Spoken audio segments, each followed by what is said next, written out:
ನಮಸ್ತೆ ನಮಸ್ತೆ ಮಕ್ಕಳೇ, ಬನ್ನಿ ಕೂತ್ಕೊಳ್ಳಿ.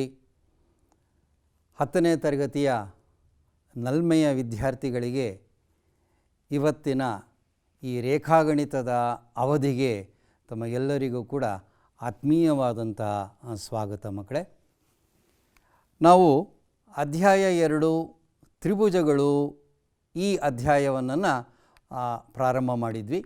ತಾವೆಲ್ಲರೂ ನೋಡೇ ಇದ್ದೀರಿ. ಈಗ ನಮ್ಮ ಹಿಂದಿನ ಅವಧಿಯಲ್ಲಿ ಏನು ಪಾಠ ಆಗಿತ್ತು ಅನ್ನೋದನ್ನು ಒಮ್ಮೆ ಮೆಲುಕು ಹಾಕೋಣವೆ. ನಮ್ಮ ಹಿಂದಿನ ಅವಧಿಯಲ್ಲಿ ಬಹಳ ಅತ್ಯಂತ ಮುಖ್ಯವಾದಂಥ ಒಂದು ಪ್ರಮೇಯ ಕೋನ ಪ್ರಮೇಯ ಅಂಥೇಳಿ, ಅದನ್ನು ಇಂಗ್ಲೀಷ್ನಲ್ಲಿ ಎ ಕ್ರೈಟೀರಿಯನ್ ಅಂತ ಕರೀತಾರೆ. ಇದು ನಮ್ಮ ಪಠ್ಯಪುಸ್ತಕದಲ್ಲಿ ಪ್ರಮೇಯ 2.3 ಅಂತ ಹೇಳಿ ನಮಗೆ ತಿಳಿಸಿದ್ದಾರೆ. ಇದನ್ನು ನಾವು ವಿಶೇಷವಾಗಿ ಅರ್ಥ ಮಾಡ್ಕೊಂಡಿದ್ವಿ. ಜ್ಞಾಪಕ ಮಾಡ್ಕೊಳ್ಳಿ ಮಕ್ಕಳೇ ಇದನ್ನು. ತದನಂತರ ಅವುಗಳಿಗೆ ಸಂಬಂಧಪಟ್ಟಂಥ ಅಭ್ಯಾಸದಲ್ಲಿರ್ತಕ್ಕಂಥ ಲೆಕ್ಕಗಳನ್ನು ಕೂಡ ನಾವು ಗಮನಿಸಿದ್ವಿ. ಬಹುಶಃ ನೀವೆಲ್ಲರೂ ಕೂಡ ಈ ಪ್ರಮೇಯ 2.3 ಕನಿಷ್ಠ ಒಂದು 5 ಬಾರಿ ಆದರೂ ಬರೆದು ಅದನ್ನು ಚೆನ್ನಾಗಿ ಅಭ್ಯಾಸ ಮಾಡಿ ಅದರಲ್ಲಿರ್ತಕ್ಕಂಥ ಎಲ್ಲ ಲೆಕ್ಕಗಳನ್ನು ಕೂಡ ವಿಶೇಷದಲ್ಲಿ ಅರ್ಥ ಮಾಡ್ಕೊಂಡಿರ್ತೀರಾ ಅಂತ ನಾವೆಲ್ಲರೂ ಕೂಡ ನಂಬಿದ್ದೀವಿ ಮಕ್ಕಳೇ. ಹಾಗಾಗಿ 5 ಉದಾಹರಣೆಗಳಿದೆ. ಅದ್ರ ಜೊತೆಗೆ 2.3 16 ಲೆಕ್ಕಗಳಿದೆಯಲ್ಲ ಮಕ್ಕಳೇ, ಇದನ್ನೆಲ್ಲ ಅರ್ಥ ಮಾಡಿಕೊಂಡು ವಿಶೇಷವಾಗಿ ಬರೀರಿ ಅಂತಲೂ ನಾವು ಹೇಳಿದ್ವಿ. ನೀವೆಲ್ಲರೂ ಮಾಡಿರ್ತೀರಿ ಅಂತ ನಾವುಗಳು ಕೂಡ ನಂಬಿದ್ದೀವಿ. ಹಾಗಾದರೆ ಇವತ್ತಿನ ಪಾಠ ಏನು ಗೊತ್ತಾ? ಈ ಪ್ರಮೇಯ ಇದೆಯಲ್ಲ, ಕೋನ ಪ್ರಮೇಯ ಇದೆಯಲ್ಲ, ಇದಕ್ಕೆ ನೀವು ನಂಬ್ತಿರೋ ಇಲ್ವೋ ಮಕ್ಕಳೇ, 3 ಉಪಪ್ರಮೇಯಗಳಿದೆ. 3 ಉಪಪ್ರಮೇಯಗಳಿದೆ. ಭಾಳ ಮುಖ್ಯವಾದಂಥ ಉಪಪ್ರಮೇಯಗಳು. ಅದನ್ನು ಇವತ್ತು ನಾವು ಚರ್ಚೆಗೆ ತೆಗೆದುಕೊಳ್ತಾ ಇದ್ದೀವಿ. ಹಾಗಾಗಿ ಈ ಉಪಪ್ರಮೇಯ ಏನನ್ನು ತಿಳಿಸತ್ತೆ ಅನ್ನೋದನ್ನು ನಾವೀಗ ನೋಡೋಕ್ಕೆ ಹೋಗ್ತಾ ಇದ್ದೀವಿ. ಲಂಬಕೋನ ತ್ರಿಭುಜದಲ್ಲಿ ಮೊದಲನೇ ಪಾಯಿಂಟ್ ಏನಪ್ಪ ಅಂದರೆ, ಯಾವ ಕೋನ 90 ಡಿಗ್ರಿ ಇದನ್ನು ನಾವು ತಿಳಿಸ್ತಾ ಇದ್ದೀವಿ. ಕೋನ ABC ಕರೆಕ್ಟಾಗಿ 90 ಡಿಗ್ರಿ ಇದೆ ಅಲ್ವಾ? ಈಗೇನು ಮಾಡಿ ನೋಡಿ, 90 ಡಿಗ್ರಿಗೆ ಈ ರೀತಿ ಚಿಹ್ನೆಯನ್ನು ಕೂಡ ನಾವು ಬರ್ಕೊಳ್ಬೇಕು. ಈ ರೀತಿ ಈಗೇನು ಮಾಡೋಣ, ಈ 90 ಡಿಗ್ರಿಗೆ ಎದುರುಗಡೆ ಇರತಕ್ಕಂಥ ಬಾಹು ಯಾವುದು ನೋಡಿ, AC. ಅದನ್ನೇ ನಾವು ವಿಕರ್ಣ ಅಂತ ಕರಿತಕ್ಕಂಥದ್ದು. ಈ ವಿಕರ್ಣಕ್ಕೆ ಆ ಶೃಂಗ ಬಿ ಇದೆ ನೋಡಿ, ಆ ಶೃಂಗ ಬಿ ನೋಡ್ಕೊಳ್ಳಿ. ಇಲ್ಲಿಂದ ನಾವು ಒಂದು ಲಂಬವನ್ನು ಎಳ್ಕೊಂಬಿಡೋಣ.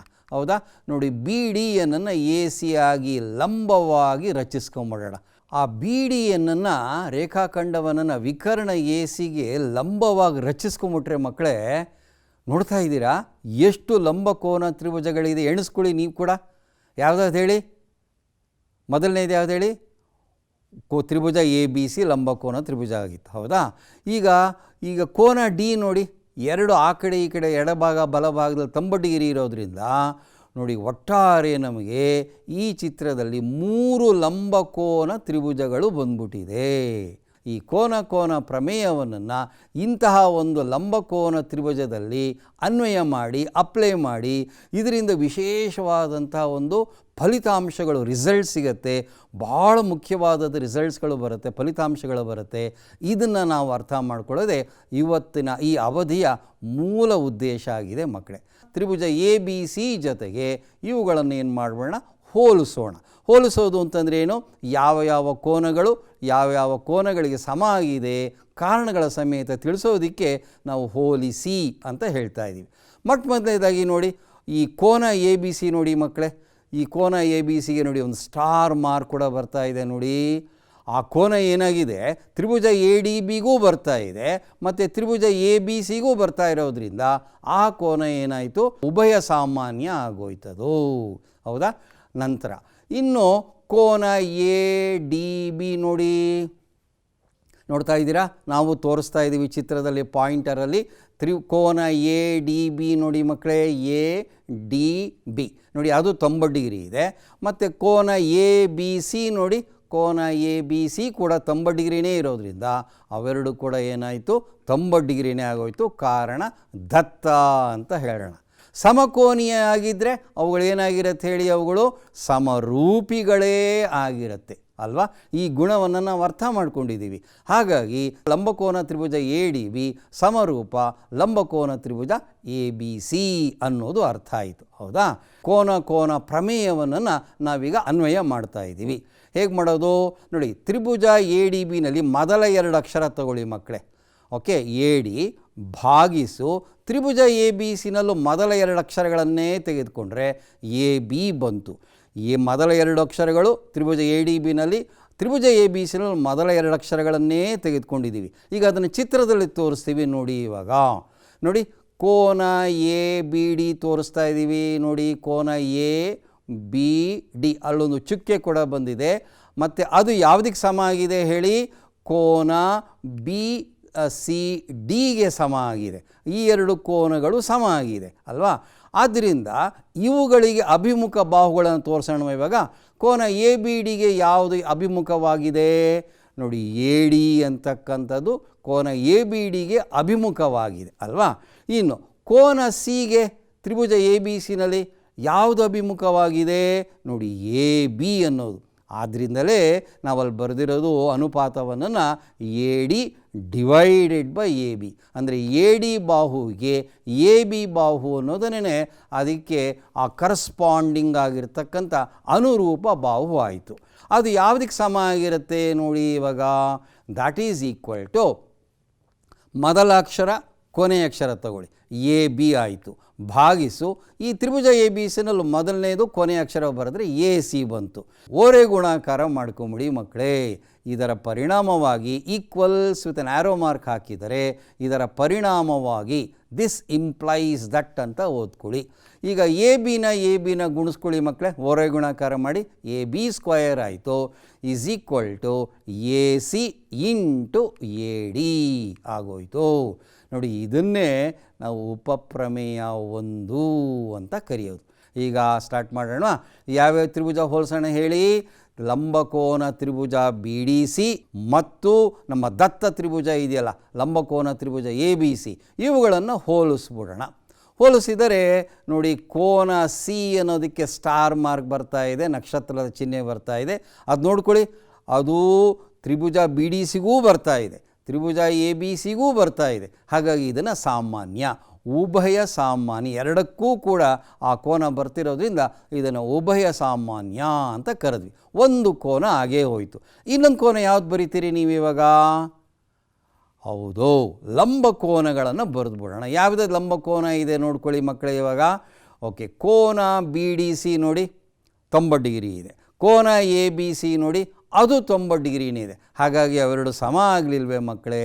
ಇದಕ್ಕೆ ಕಾರಣ ನೀವು ತಾನು ಏನಂತ ಕೊಡ್ತೀರಿ? ದತ್ತ. ಸಮಕೋನೀಯ ಆಯಿತು. ಸಮಕೋನೀಯ ಆದ ತಕ್ಷಣವೇ ಅವುಗಳು ಸಮರೂಪಿಗಳಾಗೋಯಿತು. ದೇರ್ ಫೋರ್ ಲಂಬಕೋನ ತ್ರಿಭುಜ BDC ಸಮರೂಪ ಲಂಬಕೋನ ತ್ರಿಭುಜ ABC ಅಂತ ಕರೆದ್ವಿ. ದೇರ್ ಫಾರ್ ನೋಡಿ, DC ಅಂದರೆ 2ನೇ ಅಕ್ಷರ 3ನೇ ಅಕ್ಷರ ಬರೆದ್ವಿ, ಡಿವೈಡೆಡ್ ಬೈ ಅಲ್ಲೂ ಕೂಡ ಹಾಗೆ ಬರೀರಿ BCಯನ್ನು ಬರೆದುಬಿಡಿ. ನೋಡಿ, BC ಅಂದರೆ ಮೊದಲನೇ ಅಕ್ಷರ ಕೊನೆಯ ಅಕ್ಷರ ತಗೊಳ್ಳಿ, ಡಿವೈಡೆಡ್ ಬೈ ಇಲ್ಲೂ ಕೂಡ ಹಾಗೆ ಮಾಡಿ, ಮೊದಲನೇ ಅಕ್ಷರ ಕೊನೆಯ ಅಕ್ಷರ ಇಟ್ಕೊಂಬಿಡಿ AC. ಓರೆ ಗುಣಾಕಾರವನ್ನು ಮಾಡಿ BCನ BC ಜೊತೆ ಗುಣಿಸಿದ್ರೆ ಏನು ಬರುತ್ತೆ ಹೇಳಿ?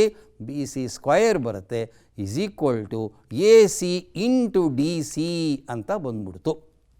ಹೌದಾ? ಈ ಒಂದು ಫಲಿತಾಂಶವನ್ನು ನಾವು ಉಪಪ್ರಮೇಯ 2 ಅಂತ ಕರೆದ್ವಿ. ಹಾಗಾಗಿ 2 ಉಪಪ್ರಮೇಯ ಆಯಿತು. 3ನೇದೇನಾದರೂ ಇರ್ಬೋದಾ ಮಕ್ಕಳೇ? ನೋಡೋಣ, 3ನೇದನ್ನು ನೋಡ್ಕೊಂಬರೋಣ ಹೇಗಿರ್ಬೋದು ಅಂತ ಹೇಳಿ. ಓಕೆ, ಹೀಗೇನು ಮಾಡಿ ನೋಡಿ, ತ್ರಿಭುಜ ADB ನೋಡ್ಕೊಂಬನ್ನಿ. ಮೇಲ್ಗಡೆ ಇದೆಯಲ್ಲ ತ್ರಿಭುಜ ADB, ಅದರಲ್ಲಿ ಕೋನ ADB ಎಷ್ಟಿದೆ ಹೇಳಿ? 90 ಡಿಗ್ರಿ ಇದೆ. ಯಾಕೆ ಅಂದರೆ BDಯನ್ನು ಲಂಬವಾಗಿರೋದ್ರಿಂದ. ಹೌದಾ? ಅದೊಂದು ಕಡೆ ಇಟ್ಕೊಳ್ಳಿ. ಈಗ ಫಾರ್ ಬ್ರಿವಿಟಿ ನಾವೇನು ಮಾಡೋಣ ಅಂದರೆ, ಆ ಕೋನ ಎಯನ್ನು ನಾವು 1, ಕೋನ BADನ ಇನ್ಮೇಲೆ ನಾವು ಕೋನ 1 ಅಂತ ಕರ್ಕೊಂಬರೋಣ. ಮತ್ತು ಕೋನ 2 ಯಾವುದಪ್ಪ ಅಂದರೆ ಕೋನ ABD ಅಳತೆಯನ್ನೇ ಕೋನ 2 ಅಂತ ಬರ್ಕೊಳ್ಳೋಣ. ಕೋನ 3 ಯಾವುದಪ್ಪ ಅಂದರೆ DBC ಕೋನದ ಅಳತೆ ಇದೆಯಲ್ಲ ಅದನ್ನು ನಾವು ಸಿಂಪಲ್ಲಾಗಿ ಕೋನ 3 ಅಂತ ಬರೆದ್ರೆ ಸಮಯ ನಮಗೆ ಸೇವ್ ಆಗುತ್ತೆ.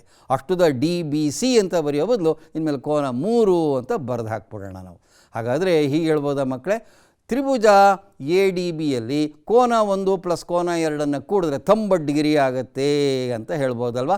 ಯಾಕೆ ಲಂಬಕೋನ ತ್ರಿಭುಜದಲ್ಲಿ ಆ ಉಳಿದಂಥ 2 ಕೋನಗಳು ಆ ಮೊತ್ತ ಏನಾಗಿರುತ್ತೆ 90 ಡಿಗ್ರಿನೇ ಆಗಿರುತ್ತೆ. ಆದರೆ ಈ ತ್ರಿಭುಜದಲ್ಲಿ ನೋಡಿ, ದತ್ತ ತ್ರಿಭುಜದಲ್ಲಿ ಕೋನ 3ಕ್ಕೆ ಕೋನ 2 ಸೇರಿಸಿದರೆ ಅದು ಕೂಡ 90 ಡಿಗ್ರಿನೇ ಆಗಿರುತ್ತೆ. ಕಾರಣ ಗೊತ್ತಲ್ವ ನಿಮಗೆ, ಕೋನ ಎ ಬಿ ಸಿ 90 ಡಿಗ್ರಿ ಇರೋದ್ರಿಂದ ಆ 3ಕ್ಕೆ 2 ಸೇರಿಸಿದ್ರೆ ಅದು 90 ಡಿಗ್ರಿ ಆಗುತ್ತೆ. ಹಾಗಾಗಿ ಈ 2 ಸಮೀಕರಣಗಳನ್ನು ಗಮನಿಸಿ ಏನಂತ ಹೇಳ್ತೀರಿ, ಕೋನ 2ಕ್ಕೆ 1 ಸೇರಿಸಿದ್ರು 90 ಡಿಗ್ರಿ, ಅದೇ ಕೋನ 2ಕ್ಕೆ 3 ಸೇರಿಸಿದ್ರು 90 ಡಿಗ್ರಿ ಆಗುತ್ತೆ. ಹಾಗಾಗಿ ನಾವು ಈ ಥರ ತೀರ್ಮಾನ ಮಾಡ್ಬೋದಾ, ಕೋನ 1 ಈಸ್ ಈಕ್ವಲ್ ಟು ಕೋನ 3 ಅಂತ ಹೇಳ್ಬೋದು. ಹೌದಾ? ಸೊ ಕೋನ 1 ನೋಡಿ ಅಲ್ಲಿದೆ, ಚಿತ್ರವಾಗಿ ಹೈಲೈಟ್ ಆಗ್ತಾ ಇದೆ, ಒಂದೊಂದು ಕಂಸವನ್ನು ಎಳೆದಿದ್ದೀವಿ. ಕೋನ 1 ಮತ್ತು ಕೋನ 3ಕ್ಕೆ ಸಮಾನದನ್ನು ಒಂದೊಂದು ಕಂಸದಿಂದ ನಾವು ಈ ರೀತಿ ತೋರಿಸ್ತಾ ಇದ್ದೀವಿ. ಸೊ ಇದಕ್ಕೆ ಕಾರಣ ಗೊತ್ತಲ್ವ ನಿಮಗೆ, ಸ್ವಯಂ ಸಿದ್ಧ 1 ಜ್ಞಾಪಿಸ್ಕೊಳ್ತಾ ಇದ್ದೀರಾ ನೀವುಗಳು. ಹಾಗಾಗಿ ಇದು ಒಂದು ಕಡೆ ಇಟ್ಕೊಳ್ಳಿ ಮಕ್ಕಳೇ. ಈಗ ತ್ರಿಭುಜ ಬಿ ಡಿ ಸಿಗೆ ಬರೋಣ. ತ್ರಿಭುಜ ಬಿ ಡಿ ಸಿಯಲ್ಲೂ ಕೂಡ ಕೋನ ಬಿ ಡಿ ಸಿ ಎಷ್ಟಿದೆ 90 ಡಿಗ್ರಿ ಇರೋದ್ರಿಂದ ನಾವು ಹೀಗೆ ಹೇಳೋಣ, 4 ಅನ್ನೋ ಕೋನದವನ್ನು ಯಾವುದರ ಅಳತೆ ಅಂತಂದರೆ ಕೋನ ಬಿ ಸಿ ಡಿಯ ಅಳತೆಯನ್ನೇ ನಾವು 4ನೇ ಕೋನ ಅಂತ ಭಾವಿಸ್ಕೊಂಡು ಹೀಗೆ ಹೇಳ್ಬೋದ ಮಕ್ಕಳೇ, ಕೋನ 4ಕ್ಕೆ ಕೋನ 3 ಸೇರಿಸಿದ್ರು 90 ಡಿಗ್ರಿ ಬರುತ್ತೆ ಅಂತ ಹೇಳ್ಬೋದು. ಆದರೆ ಇದೇ ಕೋನ 3ಕ್ಕೆ ಕೋನ 2 ಸೇರಿಸಿದ್ರು 90 ಡಿಗ್ರಿ ಆಗ್ತಿರೋದ್ರಿಂದ ಇದರಿಂದ ನಾವು ಏನಂತ ಅರ್ಥ ಮಾಡ್ಕೋಬೋದು ಹೇಳಿ, ಕೋನ 2 ಕೋನ 4ಕ್ಕೆ ಸಮ ಅಂತ ಹೇಳ್ಬೋದು. ಹೌದಾ? ಕಾರಣ ಸ್ವಯಂ ಸಿದ್ಧ 1. ಹಾಗಾಗಿ ಚಿತ್ರದಲ್ಲಿ ನೋಡಿ, ಇವಾಗ ನೋಡಿ ಕೋನ 2ಕ್ಕೆ 2 ಗೀಟನ್ನು ಹಾಕ್ತಾ ಇದ್ದೀವಿ, ಆ ಗ್ರೀನ್ ಕಲರಲ್ಲಿ ಬರ್ತಾ ಇದೆ. ಕೋನ 4ಕ್ಕೆ ಕೂಡ 2 ಗೀಟನ್ನು ಹಾಕಿದ್ದೀವಿ, 2 ಕಂಸಗಳನ್ನು ಎಳೆದಿದ್ದೀವಿ. ಅಂದರೆ ಕೋನ 2 ಕೋನ 4ಕ್ಕೆ ಸಮ ಆಯಿತು. ಅಂದರೆ ಏನರ್ಥ ಆಯ್ತು ಹೇಳಿ ನಿಮಗೆ, ಇವಾಗ ಒಂದು ಲಂಬಕೋನ ತ್ರಿಭುಜದಲ್ಲಿ ಈ ರೀತಿ ನೀವು ಈ ರೀತಿ ಲಂಬಕೋನ ಶೃಂಗದಿಂದ ಈ ರೀತಿ ಒಂದು ಲಂಬವನ್ನು ಎಳ್ಕೊಂಬಿಟ್ರೆ ಆವಾಗ ನೋಡಿ ಈ ಕೋನ ನೋಡಿ ಈ ಕೋನಕ್ಕೆ ಸಮ ಆಗಿಬಿಡುತ್ತೆ. ಮತ್ತು ಈ ಕೋನ 2ನೇ ಕೋನ ಇದಕ್ಕೆ ಸಮ ಆಗುತ್ತೆ ಅನ್ನೋದನ್ನೇ ನಾವು ಇಷ್ಟೊತ್ತು ಚರ್ಚೆ ಮಾಡಿದ್ದು, ಅರ್ಥ ಮಾಡಿಕೊಂಡಿದ್ದು ಕೂಡ. ಹಾಗಾದರೆ ಈಗ ಯಾವ್ಯಾವ ಲಂಬಕೋನ ತ್ರಿಭುಜಗಳನ್ನು ಹೋಲಿಸೋಣ, ತ್ರಿಭುಜ ಎ ಡಿ ಬಿ ಮತ್ತು ತ್ರಿಭುಜ ಬಿ ಡಿ ಸಿಗಳನ್ನು, ಆ 2 ಒಳಗಡೆ ಇರ್ತಕ್ಕಂಥ ಲಂಬಕೋನ ತ್ರಿಭುಜಗಳನ್ನು ನಾವೀಗ ಫಸ್ಟು ಹೋಲಿಸೋಣ. ನೋಡಿ ಯಾವುದ್ಯಾವ್ದು ಸಮ ಅಂತ ನೋಡಿ, ಕೋನ ಬಿ ಎ ಡಿ ನೋಡ್ಕೊಳ್ಳಿ ಎಲ್ಲಿದೆ ನೋಡಿ, ಇದು ಕೋನ ಬಿ ಎ ಡಿ, ಇದು ಯಾವುದಕ್ಕೆ ಸಮ, ಕೋನ ಸಿ ಬಿ ಡಿಗೆ ಸಮ ಆಗಿದೆ. ಇದನ್ನು ನಾವು ಈಗ ತಾನೇ ಸಾಧನೆ ಮಾಡಿದ್ದೀವಿ. ಕೋನ ಎ ಡಿ ಬಿ ಎಷ್ಟಿದೆ 90 ಡಿಗ್ರಿ ಇದೆ, ಕೋನ ಬಿ ಡಿ ಸಿ ಅದು 90 ಡಿಗ್ರಿನೇ ಇದೆ. ಇದಕ್ಕೆ ಕಾರಣ ಏನು ಕೊಡಬೇಕು, ದತ್ತವನ್ನು ಕೊಡಬೇಕು. ಹಾಗಾದರೆ ತೀರ್ಮಾನ ಮಾಡೋಣ ಏನಂತ, ಆ 2 ಲಂಬಕೋನ ತ್ರಿಭುಜಗಳು ಸಮರೂಪಿಗಳಾಗಿದೆ. ಬಿಕಾಸ್ ಏನಪ್ಪ ಕಾರಣ, ಸಮಕೋನೀಯ ಆಗಿರೋದ್ರಿಂದ ಅವುಗಳು ಸಮರೂಪಿಗಳಾದವು. ಹಾಗಾಗಿ ನಾವಿವಾಗ ಕೋನ ಆ ಪ್ರಮೇಯವನ್ನು ಅಪ್ಲೈ ಮಾಡೋಣ. ಡಿ ಬಿ ಅದನ್ನು ಯಾವುದರಿಂದ ಭಾಗಿಸಬೇಕು ನೋಡಿ, ಸೊ ಡಿ ಬಿಗೆ ಡಿ ಸಿ ಅನ್ನೋದೇ ಅನುರೂಪ ಬಾಹುಗಳಾಯಿತು. ಹೌದಾ? ಈಗ ದಾಟ್ ಈಸ್ ಈಕ್ವಲ್ ಟು ಇನ್ಯಾವುದಕ್ಕೆ ಸಮ ಆಗಿರುತ್ತೆ, A D divided by B D ಅಂತ ಬರೆದ್ವಿ. ಹೌದಾ? ಹಾಗಾಗಿ ಈಗ ನಾವು ಇದನ್ನು ಓರೆ ಗುಣಾಕಾರ ಮಾಡಿ ಇಟ್ಕೊಂಬಿಟ್ರೆ ಆಗೋಯ್ತು ಅಷ್ಟೇ. ಬಿ ಡಿ ಸ್ಕ್ವಯರ್ ಬಂದ್ಬಿಡುತ್ತೆ ಈಸ್ ಈಕ್ವಲ್ ಟು ಎ ಡಿನ ಡಿ ಸಿನ ಗುಣಿಸಿದ್ರೆ A D into D C ಬರುತ್ತೆ. ಇದನ್ನೇ ನಾವು ಉಪಪ್ರಮೇಯ 3 ಅಂತ ಕರೆದಿರೋದು. ಹಾಗಾಗಿ ಈ 3 ಒಂದು ಸಾರಾಂಶ ರೀತಿಯಲ್ಲಿ ಬರೆದು ನೋಡ್ಕೊಂಬಂದ್ಬಿಡೋಣ. ಇವಾಗ ಒಟ್ಟಾರೆ ಈ ಒಂದು ಚಿತ್ರದಲ್ಲಿ ನೀವು 3 ಜೊತೆ ಲಂಬಕೋನ ತ್ರಿಭುಜಗಳನ್ನು ನೋಡಿದ್ರಿ. ಆ 3 ಲಂಬಕೋನ ತ್ರಿಭುಜಗಳನ್ನು ಸಪ್ರೇಟಾಗಿ 3 ಜೊತೆಯನ್ನು ತೆಗೆದುಕೊಳ್ಳೋದ್ರಿಂದ ನಮಗೆ ಈ ರೀತಿ ಭಾಳ ಮುಖ್ಯವಾದಂತಹ 3 ಫಲಿತಾಂಶಗಳು ದೊರೆತಿದೆ. ಇದನ್ನು ಉಪಪ್ರಮೇಯಗಳು ಅಂತ ಕರಿತೀವಿ. 3 ಉಪಪ್ರಮೇಯಗಳು ಮುಗಿತು. ಈಗ ಮುಂದಿನ ಒಂದು ಅಂಶಕ್ಕೆ ನಾವು ಹೋಗೋದಾದರೆ ಮಕ್ಕಳೇ, ಈಗ ಒಂದು ಕೆಲಸ ಮಾಡೋಣ, ಪ್ರಮೇಯ 2.7 ಹೀಗೆ ಬರೆದ್ಬಿಡೋಣ ಮಕ್ಕಳೇ. ನಮ್ಮ ಪುಸ್ತಕದಲ್ಲಿ ಈ ವಿಚಾರವನ್ನು ಪ್ರಮೇಯ 2.7 ಅಂತೇಳಿ ಕೊಟ್ಟಿದ್ದಾರೆ. ಹಾಗಾಗಿ ಹೇಗೆ ಹೇಳೋಣ ಇದನ್ನು, ಒಂದು ಲಂಬಕೋನ ತ್ರಿಭುಜದಲ್ಲಿ ನೋಡಿ ದೊಡ್ಡದಾಗಿ ಲಂಬಕೋನ ತ್ರಿಭುಜ ಬಂತು. ಎಲ್ಲಿ 90 ಡಿಗ್ರಿ ಇದೆ ಅದನ್ನು ತೋರಿಸಿದ್ದೀವಿ. ಏನು ಮಾಡಬೇಕು ಇವಾಗ? ಲಂಬಕೋನ ಶೃಂಗದಿಂದ ವಿಕರ್ಣಕ್ಕೆ ಎಳೆದ ಲಂಬವು ಏನು ಮಾಡುತ್ತೆ? ಅದು ಲಂಬ ಏನು ಮಾಡುತ್ತೆ? ಇಡೀ ತ್ರಿಭುಜವನ್ನು ನೋಡಿ ಲಂಬ ಬರ್ತಾ ಇದೆ ನೋಡಿ ನೋಡಿ ಇಲ್ಲಿ 90 ಡಿಗ್ರಿ, ಈ ಕಡೆಗೂ 90 ಡಿಗ್ರಿಯನ್ನು ಗುರ್ತು ಹಾಕ್ಕೊಂಡಿದ್ದೀವಿ. ಈ ರೀತಿ ಹೇಳಿದ್ರೆ ಇದು ವಿಭಾಗಿಸ್ಬಿಡತ್ತಂತೆ. ಇಡೀ ತ್ರಿಭುಜವನ್ನು 2 ತ್ರಿಭುಜಗಳಾಗಿ ಲಂಬಕೋನ ತ್ರಿಭುಜಗಳಾಗಿ ವಿಭಾಗಿಸುತ್ತದೆ. ಇವುಗಳು ಪರಸ್ಪರ ಸಮರೂಪಿಗಳಾಗಿರುತ್ತದೆ. ಅಲ್ಲದೆ ಇವುಗಳು ಏನಾಗಿರುತ್ತೆ? ದತ್ತ ತ್ರಿಭುಜಕ್ಕೆ ನಮ್ಮ ಒರಿಜಿನಲ್ ಟ್ರಯಾಂಗಲ್ಗೂ ಕೂಡ ಸಮರೂಪಗಳಾಗಿರುತ್ತವೆ. ಹಾಗಾಗಿ ನಾವಿವಾಗ ಈ ಕೋನ ಪ್ರಮೇಯ ಏನು ನೋಡಿದ್ವಲ್ವ, ಇಷ್ಟೊತ್ತು ಅಧ್ಯಯನ ಮಾಡಿದ್ವಲ್ಲ ಅದರ ಉಪಪ್ರಮೇಯಗಳನ್ನು, ಆ ಕೋನ ಪ್ರಮೇಯಕ್ಕೆ ವಿಲೋಮವನ್ನು ಮಾಡ್ತಾ ಈ ಪ್ರಮೇಯವನ್ನು ನಾವು ಕೊನೆಗೊಳಿಸೋಣ ಮಕ್ಕಳೇ. ಹಾಗಾಗಿ ಈ ಕೋನ ಪ್ರಮೇಯದ ಇದಕ್ಕೆ ವಿಲೋಮವನ್ನು ಹೇಗೆ ಹೇಳೋದು ನೋಡಿ, ಭಾಳ ಮುಖ್ಯ ಇದು. ಒಂದು ತ್ರಿಭುಜದ 3 ಬಾಹುಗಳು, ನೆನಪಿರಲಿ 3 ಬಾಹುಗಳು ಏನಾಗಿರಬೇಕು? ಮತ್ತೊಂದು ತ್ರಿಭುಜದ 3 ಬಾಹುಗಳಿಗೆ ಸಮಾನುಪಾತದಲ್ಲಿ ಏನಾದರೂ ಹೊಂದಿದ್ದರೆ ಮಾತ್ರ ಆಗ ಅವುಗಳು ಸಮಕೋನೀಯಗಳಾಗಿರುತ್ತವೆ. ಸಮಕೋನೀಯಗಳಾದ ತಕ್ಷಣವೇ ಅವುಗಳು ಸಮರೂಪಿಗಳಾಗಿರಲೇಬೇಕಲ್ವ ಮಕ್ಕಳೇ.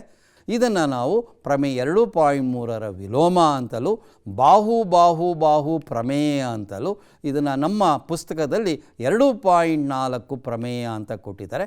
ನಾವಿನ್ಮೇಲೆ ಬಾ ಪ್ರಮೇಯ, ಬಾಹು ಪ್ರಮೇಯವನ್ನು ಬಾ ಪ್ರಮೇಯ ಅಂಥೇಳಿ ನಾವು ಅದನ್ನು ನೆನ್ಪಿಟ್ಕೊಳ್ಳೋಣ.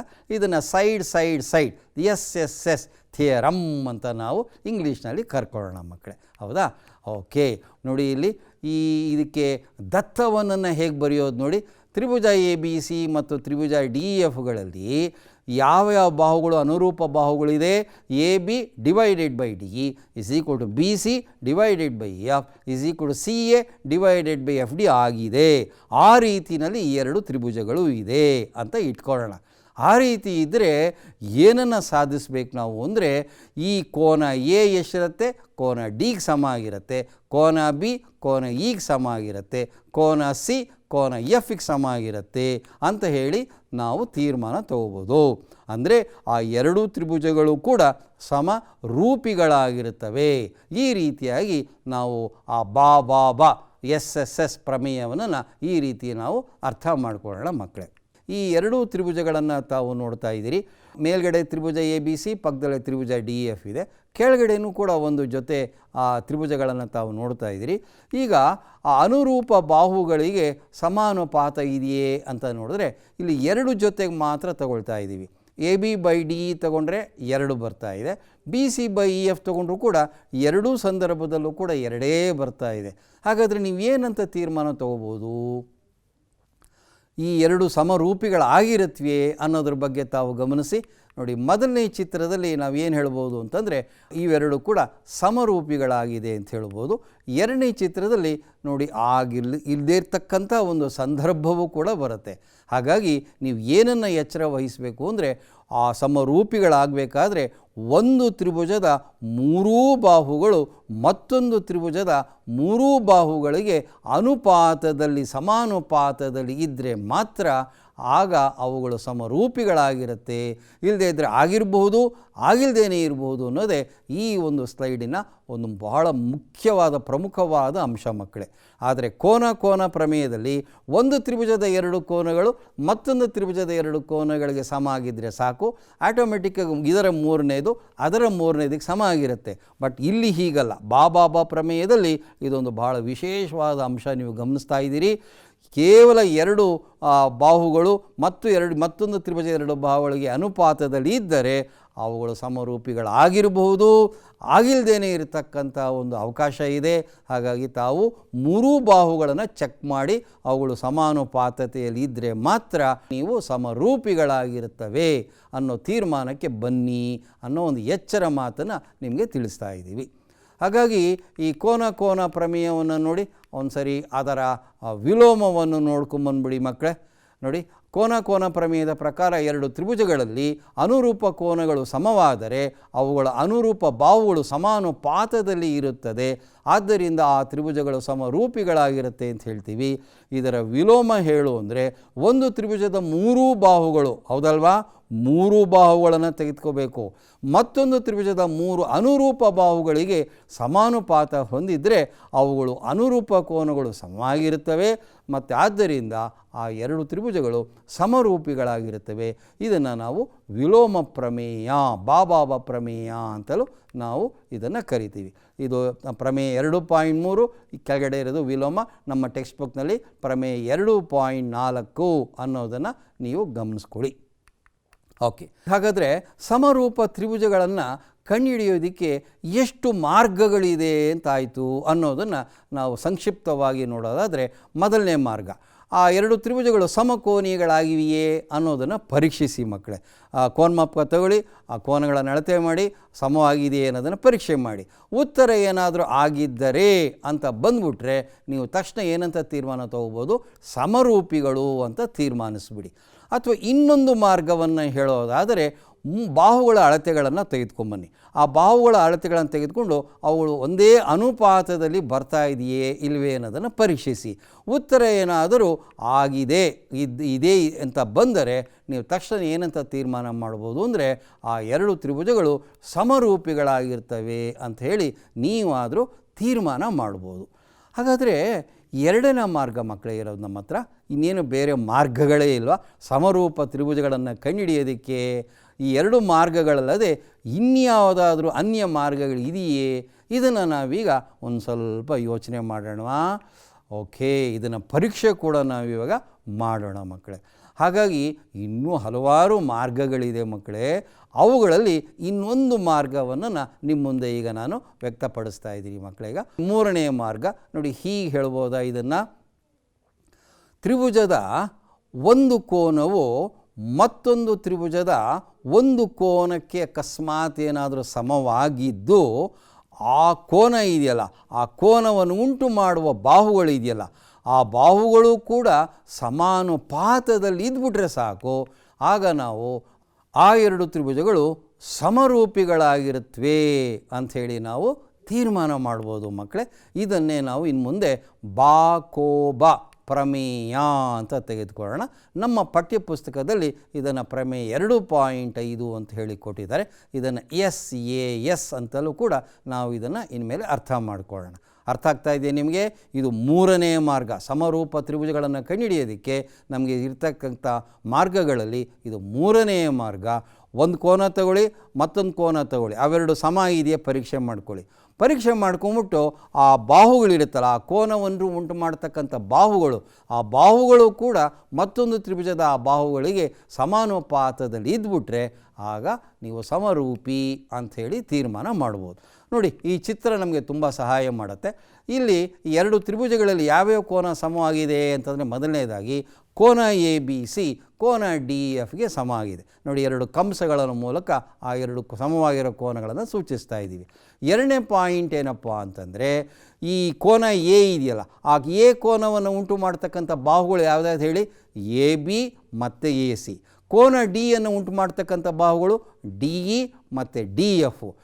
AB ಭಾಗಿಸು AC ಮಾಡಿದಾಗ ಎಷ್ಟು ಬರುತ್ತೋ DEಯನ್ನು DFಯಿಂದ ಭಾಗಿಸಿದಾಗಲೂ ಅಕಸ್ಮಾತ್ ಅಷ್ಟೇ ಬಂದರೆ ನೀವು ತತ್ಕ್ಷಣ ಏನನ್ನು ತೀರ್ಮಾನಿಸ್ಬೋದಪ್ಪ ಅಂದರೆ ಆ ಎರಡೂ ತ್ರಿಭುಜಗಳು ಸಮರೂಪಿಗಳಾಗಿವೆ ಅಂಥೇಳಿ ನೀವು ತೀರ್ಮಾನ ಮಾಡ್ಬೋದು ಮಕ್ಕಳೇ. ನೋಡಿ, ಇದನ್ನೇ ನಾವು SAS ಬಾಕೋಬ ಪ್ರಮೇಯ ಅಂತ ನಾವಿದನ್ನು ಕರಿತೀವಿ.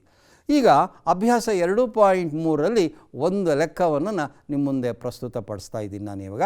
ಏನಪ್ಪ ಅಂತಂದರೆ ನೋಡಿ, ಒಂದು ತ್ರಿಭುಜ ತೆಗೆದುಕೊಳ್ಳೋಣ. ಮಧ್ಯರೇಖೆಗಳಿಗೆ ಸಂಬಂಧಪಟ್ಟಂಥ ಒಂದು ಲೆಕ್ಕವನ್ನು ನಾವೀಗ ವಿಚಾರ ಮಾಡ್ತಾ ಇದ್ದೀವಿ. ಸೊ ತ್ರಿಭುಜ ABC ಮತ್ತು ತ್ರಿಭುಜ PQRಗಳಲ್ಲಿ ನೋಡಿ, ಎರಡು ತ್ರಿಭುಜಗಳಲ್ಲಿ ಹೇಗಿದೆ ನೋಡಿ, ಏನಾಗಿದೆ, ಮೊದಲನೇ ಪಾಯಿಂಟು ತ್ರಿಭುಜ ABC ಮತ್ತು ತ್ರಿಭುಜ PQRಗಳು ಸಮರೂಪಿಗಳಾಗಿದೆಯಂತೆ. ಭಾಳ ಸಂತೋಷ. ಈಗ ಎರಡನೇ ಪಾಯಿಂಟ್ ಏನಪ್ಪ ಅಂತಂದರೆ, ಎ ಡಿ ಮತ್ತು ಪಿ ಎಮ್ಗಳು ಮಧ್ಯ ರೇಖೆಗಳಾಗಿದೆಯಂತೆ.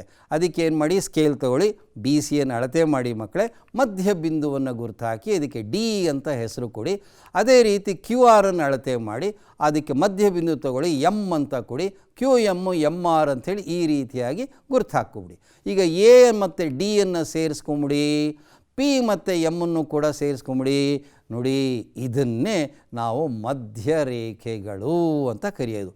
ಹಾಗಾದರೆ ಮಧ್ಯರೇಖೆ ಅಂದರೆ ಏನು ಹೇಳಿ, ಒಂದು ಬಾಹುವಿನ ಮಧ್ಯ ಬಿಂದುವನ್ನು ಅದಕ್ಕೆ ಎದುರಾಗಿರುವ ಶೃಂಗಕೋನಕ್ಕೆ ಸೇರಿಸಿದಾಗ ಬರ್ತಕ್ಕಂಥ ರೇಖಾಖಂಡಕ್ಕೆ ನಾವು ಮಧ್ಯರೇಖೆ, ಮೀಡಿಯನ್ ಅಂತ ಕರಿತೀವಿ. ಹೌದಾ?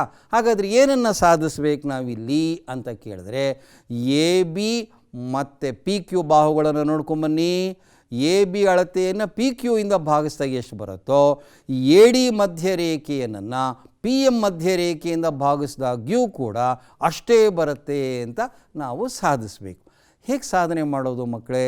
ಈಗ ಕಲಿತಂಥ A S S S, S A S ಇದನ್ನೆಲ್ಲ ಜ್ಞಾಪಿಸ್ಕೊಳ್ಳಿ ಮಕ್ಕಳೇ. ಜ್ಞಾಪಿಸ್ಕೊಂಡು ಏನಾದರೂ ಒಂದು ಐಡಿಯಾ ಮಾಡಿ ನೀವು ಹೇಗೆ ಮಾಡೋದು ಇದನ್ನು ಅಂತಂದರೆ ನೋಡೋಣ. ಇವಾಗ ತ್ರಿಭುಜ ಎ ಬಿ ಡಿ ನೋಡಿ ಮಕ್ಕಳೇ, ತ್ರಿಭುಜ ಎ ಬಿ ಡಿ ನೋಡಿದ್ರ, ಮತ್ತು ತ್ರಿಭುಜ ಪಿ ಕ್ಯೂ ಎಮ್ಗಳನ್ನು ನೋಡಿ ನೀವು. ಅವೆರಡನ್ನು ಹೋಲಿಸಿ ಹೇಗಿದೆ ನೋಡಿ. ಮೊದಲನೇ ಪಾಯಿಂಟು, ಕೋನ ಎ ಬಿ ಡಿ ಕೋನ ಪಿ ಕ್ಯೂ ಎಮ್ಗೆ ಸಮ ಆಗಿದೆ. ಹೌದಾ? ಕಾರಣ ದತ್ತದಲ್ಲಿ ಅವರು ಸಮರೂಪಿ ಅಂತ ಹೇಳಿರೋದ್ರಿಂದ ಆ ಎರಡು ಕೋನ ಸಮ ಆಯಿತು. ಹೌದಾ? ಎರಡನೇ ಅಂಶ ನೋಡಿ, ಈಗ ಎ ಬಿ ಭಾಗಿಸು P Q is equal to B C ಭಾಗಿಸು ಕ್ಯೂ ಆರ್. ಇದು ದತ್ತದ ಪ್ರಕಾರವೇ ಸಮರೂಪಿಗಳಾಗಿರೋದ್ರಿಂದ ಕೋನ ಪ್ರಮೇಯದಿಂದ ಹೀಗೆ ಬರಿಬೋದಲ್ವಾ. ಈಗ ಈ ಬಿ ಸಿಯನ್ನು ಏನಂತ ಬರೆಯೋಣ ಮಕ್ಕಳೇ? ಬಿ ಸಿ ಆ ಬಿ ಡಿಯ ಎರಡರಷ್ಟಿದೆ, ಯಾಕೆಂದರೆ ಡಿ ಮಧ್ಯ ಬಿಂದು ಆಗಿರೋದ್ರಿಂದ. ಅದೇ ರೀತಿ ಎಮ್ ಅನ್ನೋದು ಕ್ಯೂ ಆರ್ಗೆ ಮಧ್ಯ ಬಿಂದು ಆಗಿರೋದ್ರಿಂದ ಕ್ಯೂ ಆರನ್ನು 2 ಕ್ಯೂ ಎಮ್ ಅಂತ ಬರೆದ್ಬಿಟ್ರೆ, 2 ಕ್ಯಾನ್ಸಲ್ ಮಾಡಿಬಿಟ್ರೆ ನಿಮ್ಗೆ ಏನಂತ ಬರುತ್ತೆ? ಈಗ ನೋಡಿ, ಆ ಮುಖ್ಯವಾದ ಕಾಲಮ್ ಕಡೆಗೆ ಹೋಗೋಣ ನಾವಿವಾಗ. So A B divided by P Q is equal to B D by Q M ಅಂತ ಆಗೋಯ್ತು. ಚಿತ್ರ ನೋಡಿ, A B divided by P Q is equal to B D divided by Q M ಆಗೋಯಿತು. ಕಾರಣ ಆ ಎರಡು ತ್ರಿಭುಜಗಳು ಕೂಡ ದತ್ತದ ಪ್ರಕಾರ ಸಮರೂಪ ಆಗೋಯಿತು. ಆದ್ದರಿಂದ ನಾವೇನು ಹೇಳ್ಬೋದು ಅಂತಂದರೆ, ಈ ಎರಡು ತ್ರಿಭುಜಗಳು ಹೇಗಾಯ್ತು ನೋಡಿ, ಈ ಎರಡು ತ್ರಿಭುಜಗಳು ಸಮರೂಪಿಗಳಾಗೋಯಿತು. ಕಾರಣ ಈಗ ತಾನೇ ಕಲ್ತರಲ್ಲ ಬಾಕೋಬ, ಆ ಒಂದು ಪ್ರಮೇಯದ ಪ್ರಕಾರ ಈ ಎರಡು ತ್ರಿಭುಜಗಳು ಸಮರೂಪಿಗಳಾಗೋದು.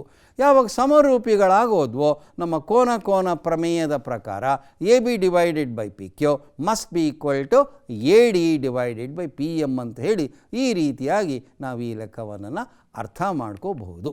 ಹಾಗಾದರೆ ಮಕ್ಕಳೇ, ಇವತ್ತಿನ ಅವಧಿಯಲ್ಲಿ ನಾವು ಏನೇನು ಕಲ್ತ್ವಿ? ಕೋನ ಪ್ರಮೇಯಕ್ಕೆ 3 ಉಪಪ್ರಮೇಯಗಳಿತ್ತು. ಅದನ್ನು ಒಂದೊಂದನ್ನು ಅರ್ಥ ಮಾಡ್ಕೊಂಡು ಬಂದ್ವಿ ನಾವು. ಹಾಗೇನೇ ಎರಡನೇದಾಗಿ ಆ ಕೋನ ಪ್ರಮೇಯದ ವಿಲೋಮ ಅಂದರೆ ಬಾ ಆ ಪ್ರಮೇಯವನ್ನು ಕೂಡ ನೋಡಿದ್ವಿ, ಅರ್ಥ ಮಾಡ್ಕೊಂಡ್ವಿ. ಅದರ ಸಹಾಯದಿಂದ ಬಾಕೋಬಾ ಪ್ರಮೇಯವನ್ನು ಕೂಡ ನಾವು ಅರ್ಥ ಮಾಡ್ಕೊಂಡ್ಬಿಟ್ವಿ ಅಲ್ವಾ. ಇದಿಷ್ಟು ಈ ಅವಧಿಯಲ್ಲಿ ಅರ್ಥ ಆಯಿತು. ಹಾಗಾದರೆ ಮನೆಗೆಲಸ ಏನು ಮಾಡ್ಕೊಂಬರ್ತೀರಿ ನೀವು? ಹಾಗಾದರೆ ನೋಡಿ, ಏನೇನು ಮಾಡಬೇಕು ಅಂದರೆ ಇದಕ್ಕೆ ಸಂಬಂಧಪಟ್ಟ ಹಾಗೆ ನಮ್ಮ ಪಠ್ಯಪುಸ್ತಕದಲ್ಲಿ 5 ಉದಾಹರಣೆಗಳಿದೆ. ಅಷ್ಟೇ ಅಲ್ಲ, 2.3ರಲ್ಲಿ ಮಕ್ಕಳ 16 ಲೆಕ್ಕಗಳಿದೆ ಮಕ್ಕಳೇ. ಒಂದಕ್ಕಿಂತ ಒಂದು ಸುಂದರವಾಗಿದೆ. ಆ 16 ಲೆಕ್ಕಗಳನ್ನು ನೀವು ಒಮ್ಮೆ ಅರ್ಥ ಮಾಡಿಕೊಂಡು ಒಂದು ಪುಸ್ತಕದಲ್ಲಿ ಅಚ್ಚುಕಟ್ಟಾಗಿ ನೀವು ಇದನ್ನೆಲ್ಲ ಬರೀಬೇಕು. ಬರೆದು ನಿಮ್ಮ ಅಧ್ಯಾಪಕರುಗಳಿಗೆ ತೋರಿಸಿ ಅಂತ ಹೇಳ್ತಾ ನಾನು ನಿಮಗೆ ಅಭಿನಂದನೆಗಳನ್ನು ಮತ್ತು ಅಭಿವಂದನೆಗಳನ್ನು ಕೂಡ ಈ ಮೂಲಕ ತಮಗೆ ಸಲ್ಲಿಸ್ತಾ ಇದ್ದೀನಿ. ನಮಸ್ಕಾರ ಮಕ್ಕಳೇ, ನಮಸ್ತೆ.